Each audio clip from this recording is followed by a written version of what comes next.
Il est désormais entre les mains de la justice des États-Unis.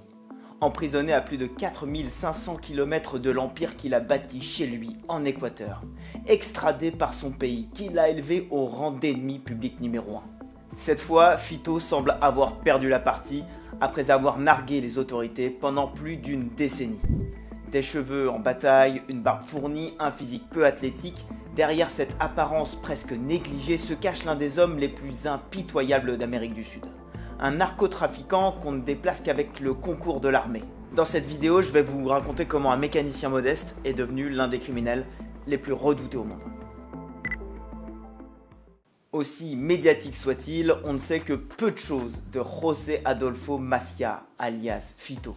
Il est né il y a 45 ans à Manta, une ville située sur la côte ouest de l'Équateur, proche du Pacifique. Il commence à travailler comme mécanicien, puis il devient chauffeur de taxi.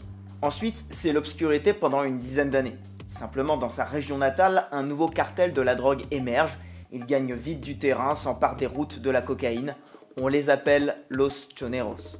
Ce qui est sûr, c'est qu'entre son salaire de chauffeur de taxi et l'argent florissant du narcotrafic, le jeune Adolfo a fait son choix et il grimpe vite les échelons, jusqu'à devenir le bras droit du grand chef de Los Choneros, celui qu'on surnomme Rasquiña, Jorge Luis Zambrano. Dès l'âge de 22 ans, Fito est dans le viseur de la police. Il est arrêté en 2011 et le verdict est implacable. 34 ans de prison pour crime organisé et trafic de drogue. Et là on se dit que c'est la fin de son ascension, qu'un autre va prendre la place, mais au contraire, c'est son premier coup d'éclat qui arrive. Après 2 ans de détention avec 17 autres membres de Los Choneros, il réussit à s'échapper de la Roca, l'une des prisons les plus sécurisées du pays. Au bout de 3 mois de traque, la police finit par le retrouver, mais son évasion marque déjà les esprits. Derrière les barreaux, Fito continue son ascension. Il étudie le droit, il passe même un diplôme d'avocat. Et surtout en même temps, grâce à son charisme, il augmente son influence au sein du cartel.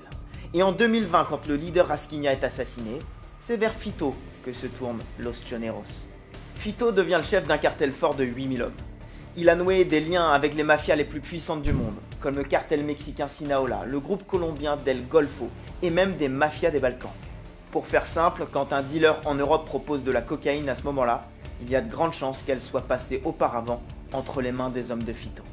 Et là, il faut qu'on s'arrête une seconde, car il devient quasiment l'homme le plus puissant d'Équateur, tout en étant en prison sous les yeux des autorités. La réponse est oui, et vous allez voir que prison n'est peut-être pas le mot qui convient le mieux. Ça, c'est Fito dans sa prison. Un clip de musique, toujours en ligne aujourd'hui, une chanson à sa gloire dans laquelle Fito est décrit comme un oncle bienveillant. Il y caresse un coq de combat, une autre de ses passions.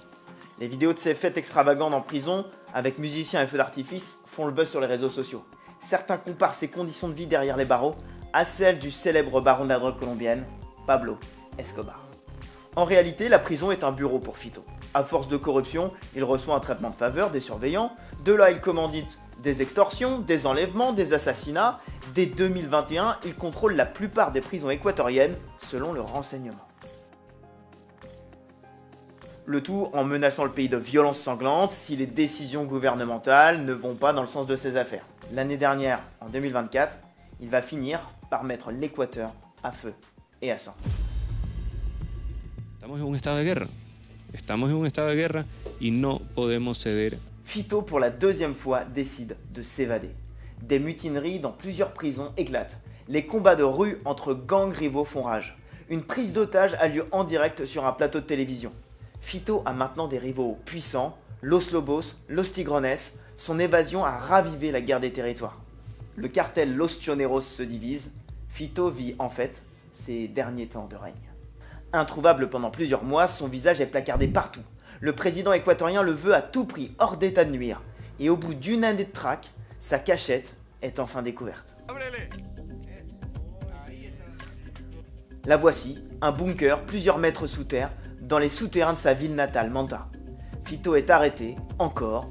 Il est envoyé dans la prison de la Roca, où il s'était évadé en 2013. Mais cette fois, il n'en sortira qu'escorté par les soldats équatoriens. Il est extradé aux États-Unis, il comparaît devant un tribunal de Brooklyn, où il risque 20 ans de prison pour trafic de drogue et trafic d'armes. Selon l'ONG Inside Crime, sous sa direction, Los Choneros ont tiré parti de leur connexion et de leur influence pour devenir un maillon clé dans la chaîne transnationale de cocaïne.